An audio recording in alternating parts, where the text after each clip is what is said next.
एक छोटे से गांव में एक पुराना किला था जो कई सालों से वीरान पड़ा हुआ था। उस किले के बारे में गांव वालों में कई तरह की कहानियां फैली हुई थी। लोग कहते थे कि किले में एक भूत की आत्मा बसी हुई है जो रात के समय वहां घूमता है। किसी ने उसे एक सफेद कपड़ों में लिपटे हुए देखा था, तो किसी ने उसकी खौफनाक हंसी सुनी थी।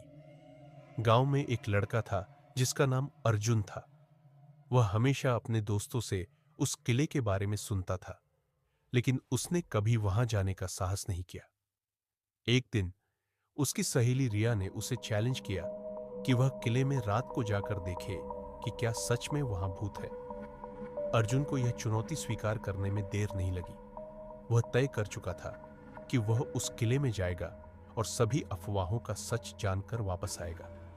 रात का समय था और चांद की हल्की रोशनी किले के चारों ओर फैली हुई थी। अर्जुन अपनी टॉर्च लेकर किले के दरवाजे तक पहुंचा। किले के अंदर का माहौल बहुत डरावना था।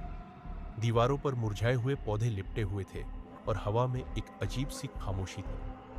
अर्जुन ने जैसे ही एक कदम अंदर रखा, उसकी घबराहट और बढ़ गई। उसकी धड़कन तेज हो गई, लेकिन उसने रिया से किया वादा निभाने का संकल्प लिया और आगे बढ़ने लगा। किले के एक कमरे में पहुंचा तो उसने महसूस किया कि वहां अचानक एक ठंडी हवा चलने लगी। अर्जुन की टॉर्च की रोशनी की ज्योत डगमगाने लगी। तभी उसे एक आवाज सुनाई दी, कौन है? अर्जुन ने घबराहट में देखा तो पाया कि किसी का आकृति धुंधली सी सामने खड़ी थी। वह आकृति धीरे धीरे साफ होने लगी। अर्जुन के चेहरे से रंग उड़ गया। वह सफेद कपड़े पहने एक महिला की आकृति थी। उसकी आंखें खाली और डरावनी लग रही थी। अर्जुन डर के बजाय उस आकृति के पास गया और उसने पूछा, तुम कौन हो? महिला ने धीरे धीरे जवाब दिया, मैं उस किले की मालिक हूं जो यहां मरकर भी अपने घर को नहीं छोड़ सकी। मुझे मुक्ति चाहिए, लेकिन कोई मुझे समझने वाला नहीं है। अर्जुन ने दिल में सोचा कि अगर वह इस आत्मा की मदद कर सके तो शायद वह शांति पा सकेगी। उसने उस महिला से पूछा कि वह क्या चाहती है।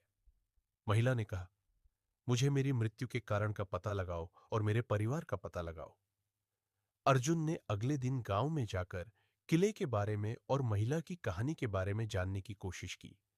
उसे पता चला कि वह महिला किले की एक पुरानी रानी थी जिसकी हत्या उसके ही परिवार ने सत्ता के लिए कर दी थी। उसने रानी की आत्मा को शांति दिलाने का संकल्प लिया। वह गांव के मंदिर में गया और पूजा अर्चना करके रानी की आत्मा की शांति के लिए प्रार्थना की। धीरे धीरे किले में से अजीब आवाजें और भूतिया माहौल खत्म होने लगा। उस दिन के बाद से किला फिर से शांत हो गया और अर्जुन ने रिया से कहा, भूतों से डरने की बजाय उनकी मदद करनी चाहिए ताकि उनकी आत्मा को शांति मिल सके।